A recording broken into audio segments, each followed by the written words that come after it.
Indonesia. Yang kedua, jalur-jalurnya. Yang ketiga, kalian bisa mengetahui faktor-faktornya. Dan yang keempat, kondisi masyarakat Indonesia sebelum masuk ke dalam agama Islam. Terus ibu mau tanya nih, kalian dulu masyarakat Indonesia itu sebelum masuk agama Islam itu agamanya apa? Hindu. Apalagi Buddha. Nah dulu kan awal munculnya itu kan masih beragama Buddha sama Hindu. Terus kenapa kok sekarang Indonesia itu mayoritasnya malah agama Islam? Ada yang tahu nggak? Kok bisa? Belum ya? Nah maka itu biar kalian bisa menjawab pertanyaan tadi, kita perlu banget untuk mempelajari tentang bagaimana sih prosesnya, bagaimana sih jalurnya. Kok bisa agama Islam yang asalnya dari Arab, asalnya dari Mekah, kok bisa sampai ke Indonesia yang tadinya beragama Hindu dan Buddha seperti itu. Selain untuk mengetahui sejarah, supaya itu kalian bisa mengetahui cikal bakal peradaban agama Islam yang ada di Indonesia dan juga bisa memperluas wawasan kalian terhadap identitas bangsa Indonesia. Oke, selain ibu nanti akan menjelaskan pembelajaran, ibu juga nanti akan ngasih evaluasi atau penilaian sama kalian semua anak-anak. Jadi ibu harap kalian gak cuma mendengarkan, tapi kalian bisa memahami dengan seksama. Setuju? Setuju. Oke, nanti evaluasinya kalian disuruh untuk menjawab beberapa soal, jadi bisa didengarkan dengan baik-baik ya.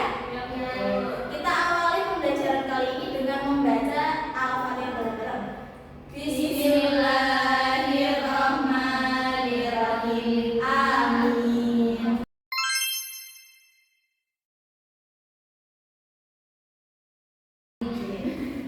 Sebelum ibu mulai, kalian bisa berkelompok ya. Kelompoknya sama belakangnya aja. Berarti Mbak Fitri sama Mbak Devi, enggak belakang aja biar nanti bisa berlomba.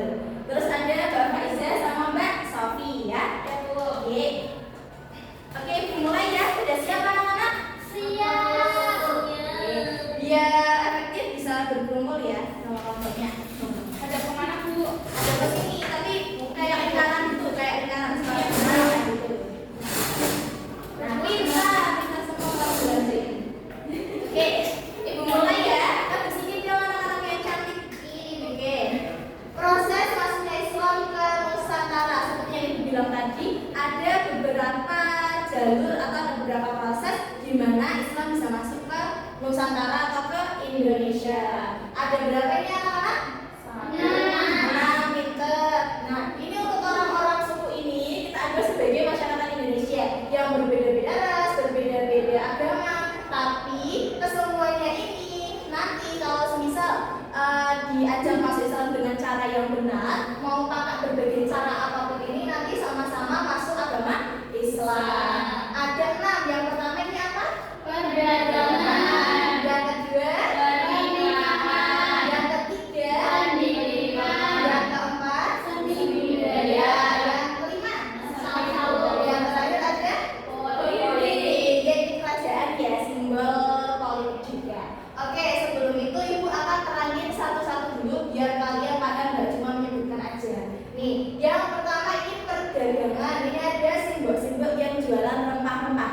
Kalian tahu kan dulu Indonesia itu sempat dijajah Belanda awal mulanya karena Belanda mau apa?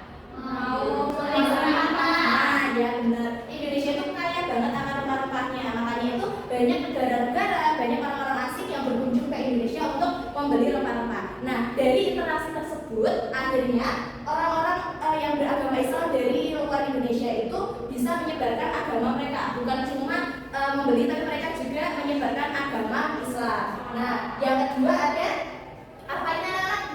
Pernikahan. Nah, di Islam kan salah satu syarat menikah itu harus beragama apa? Cewek-ceweknya harus Islam. Nah, makanya itu semisal orang Indonesia ini ceweknya beragama Hindu mau menikah sama cowoknya itu agama Islam, apa? Si ceweknya itu harus masuk agama Islam. Makanya itu nanti akan menambah orang yang beragama Islam. Nah, kalau misalnya sudah menikah punya anak-anaknya otomatis masuk agama Islam.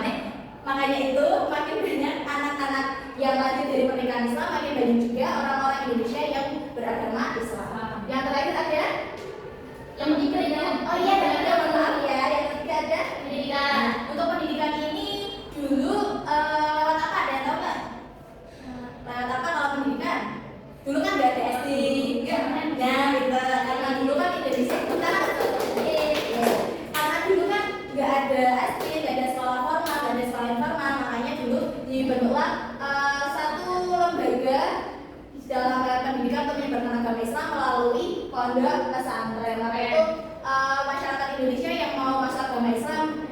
belajar agama Islam atau yang baru masuk agama Islam boleh masuk ke pesantren untuk melakukan pendidikan tentang syariat agama Islam. Terus yang keempat ada seni budaya.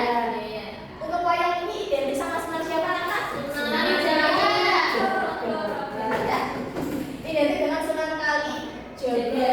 Nah, wayang itu sebenarnya emang udah asal muasalnya dari Indonesia atau budaya. Suatu budaya kalau sudah mengakar di masyarakat tertentu pasti mereka gampang sekali untuk menerima.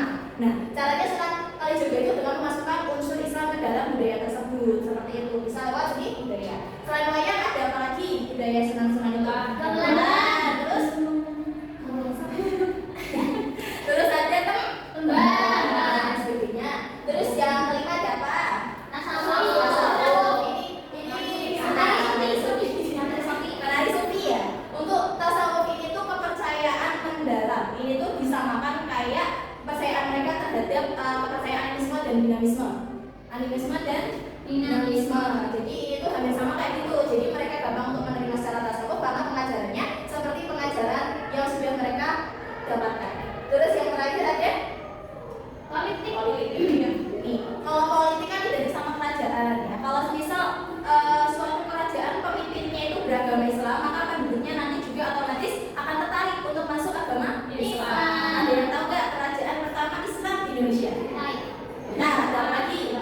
Samudra Pasai. Nah, selain itu kalau misal kerajaan Islam melakukan kerajaan yang beragama Islam, maka otomatis rakyat-rakyat yang lainnya yang ditaklukkan juga akan berbeda-beda masuk agama Islam. Maka dari itu keenam jalur ini mau pakai jalur apapun itu gak apa-apa banget. Asalkan apa? Asalkan jalur yang ditempuh itu tidak pakai kekerasan, tidak pakai permusuhan, tidak pakai keterpaksaan. Semuanya boleh banget ya. Asalkan semuanya sesuai dengan syariat agama Islam dan tidak ada keterpaksaan di dalamnya. Seperti itu. Paham anak-anak? Paham. Oke, ada yang mau bertanya?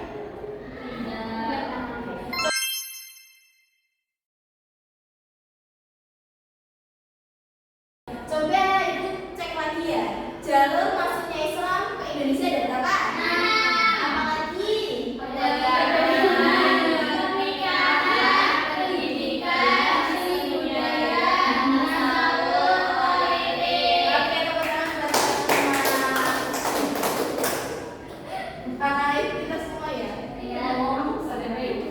Oke, sekarang kita seperti yang dikatakan tadi, kita mau evaluasi nih seberapa paham kalian tentang materi yang udah ibu jelaskan. Sebelumnya ibu kasih instruksi dulu ya. Jadi, nah, ibu nanti punya 7 pertanyaan. Kalian kan sudah berkumpul sama kelompok kalian ya. Jadi kelompoknya Mbak Fitri sama Mbak Devi kelompok 1, kelompoknya Mbak Faiza sama Mbak Sofi kelompok 2. Ada 7 pertanyaan. Kalian berebut ya, kalian berebut. Kalau semisal ibu udah ngambilin 1 pertanyaan, kalian baca sendiri, kalian jawab. Kalau udah hitungan ketiga baru angkat tangan. Ya, paham? Semakin kalian jawab, semakin banyak juga hadiah yang bakal kalian dapatkan. Jadi barang kalian semakin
Dari sunan-sunan, boleh cerita dari kerajaan-kerajaan, terserah. Nanti besok dikumpulkan ditulis tangan ya anak-anak ya. Iya, Bu. Oke. Untuk besok kita lanjut materi terkait teori-teori maksudnya Islam ke Indonesia. Seperti itu aja karena udah bel ya, ibu juga mau istirahat. Semangat selalu, terus belajar, jangan pantang menyerah.